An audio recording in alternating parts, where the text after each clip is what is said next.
Hello everyone, this is Chris Miller, the co-creator of the Chronicles of PA, and today's game blog we're going to be talking about some of the boss characters for the game. So I'm going to be doing some quick drawings of the boss characters and just showing you kind of the finished product for their basic stance that's going to appear in the game. And for those who don't know, the Chronicles of PA is a graphic novel, comic book series, African fantasy series, created by Richard Gaskin and co-created by me. Richard does the writing and I do a lot of the art, and we collabed on the actual creation of the product. Now the first character that I'm going to be drawing right now is called Tosca, and Tosca is one of the main villains in the Chronicles of PA, and he's going to be the boss character for the first level of the game. And basically, just to kind of get into the character of Tosca, he's kind of like one of our he's the evil human wizard character. We wanted to do, have kind of certain fantasy conventions that you see in a lot of classic fantasy, like wizards and assassins and everything like that, but we wanted to kind of put an African twist on it and add some different things. And for Tosca, I thought it'd be very original if you had, a character that kind of had a crocodile motif, and that was part of his outfit. And you can almost see that his suit and him kind of, you don't know where it begins and where it ends, and he's kind of been warped and perverted by the dark powers that he's obsessed with. And if you've never read the Chronicles of PA book, you should go pick it up. But Tosca is one of the very first characters you see. You see Tosca having a battle with PA's older brother and Shabaka. So when those two are fighting, this kind of kicks off the story, and you kind of see the backstory and one of PA's main motivations, which is to get revenge for the death of his brother. And in the beginning, you see Tosca is he wanted Shabaka to be kind of down with him because they know each other from before Tosca kind of went along with some of the bad guys and became twisted by the dark powers there. But yeah, and like I said, he's a very corrupt character. He always has kind of a wicked smile on his face. You can't see his eyes. I thought that would be very interesting to just, I always think it's interesting when you can't see, the character's eyes, or, you can't really tell what he's doing. But like I said, he always has this very wicked smile on his face, and he's just kind of laughing and just I guess you could say a disturbed individual. Totally corrupted. Someone who used to be good, but like I said, has fallen to the dark powers. So that's Tosca, and like I said, for the game, I wanted to simplify the characters but also kind of get the rare essence of what he is. And unlike a lot of the other characters in the game, he's not as muscular. He's more of a taller character. So I kind of want to kind of stretch him out a little bit for the game, give him more cartoony feel, and just differentiate him from the different characters. I want them all to kind of have a very different silhouette. So when you see it, if you just saw their silhouette, you would know exactly what they look like. And of course, Tosca has the battle axe as well, which is a very different weapon that we haven't really seen before. So here's like a full color version of him. You kind of scroll down. Like I said, his outfit is, like I said, part crocodile. He has a mouth on where his stomach should be that shoots energy blast, and you saw that in the comic book, and I want to add that to the game as well. Definitely a different type of character. The next character I'm going to be talking about is Maasai. Now, Maasai is an assassin, and she kind of dabbles in the dark magic arts, and she has become a disciple of the demon Shimizu, and he's going to be, I'm going to show you his boss character a little bit later. But just to kind of talk a little bit about Maasai, when we're coming up with her backstory, we kind of wanted a little something different.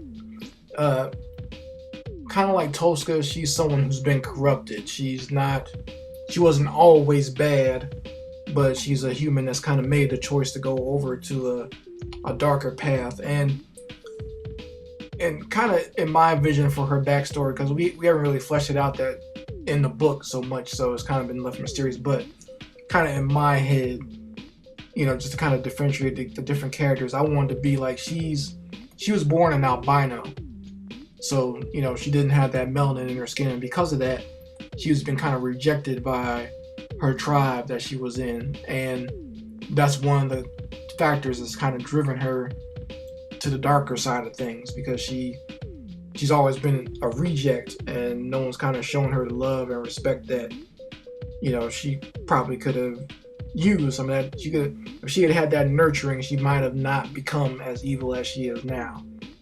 But she uses that and has turned her completely evil, and she's done some strange things to herself as well. She's filed down her teeth to make her look like fangs, just to make herself look more menacing. She's kind of one of those people that if she's kind of figured that if you're gonna call me a monster, you're gonna call me a freak, I'm gonna represent that to the fullest. And like I said, she's very skilled in the arts of assassination, and she dabbles in the dark arts. And like I said, she's become a disciple of the demon Shimizu. And like I said, she only makes a very brief appearance in the Chronicles of PA, the first volume. The second volume, she becomes very much more prominent. We're actually going to get a chance to see her fight, and it's just going to be something cool. And like I said, for the game, like I said with Tosca, I wanted to have everyone have kind of a different battle stance, a different silhouette. She's definitely something different. She almost kind of has like a creepy crawly inch towards you, like a mantis or like an insect or even like a crab or something like that. And she's going to kind of swipe at you and also use some of her magic as well. Very swift character, so PA is going to have to deal with her speed.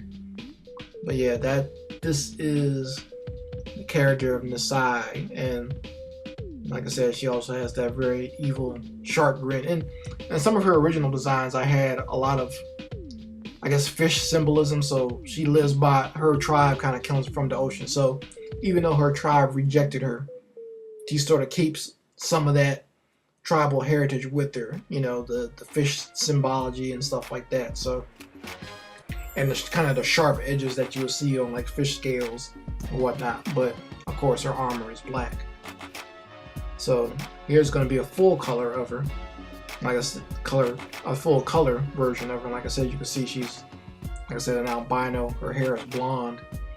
Something that you don't often see, that you would never see in ancient Africa, and people would think that she's cursed. So, like I said, she wants to live up to that notion of being cursed. The very last boss character is going to appear on the final level of the game, and that is Shimizu. Now, Shimizu is just a fun character. I believe, Richard had a lot of fun writing him, and I had a lot of fun drawing the character and, making him what he is. Because Shimizu is out of all the bad guy characters, he's completely amoral. He's the one that's completely evil. I mean, he's an actual demon from the other side, and he's immortal.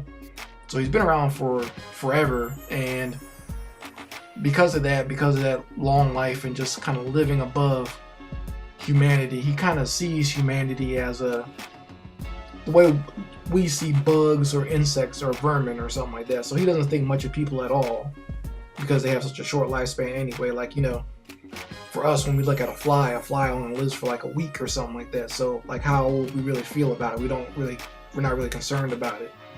We just see them as pests.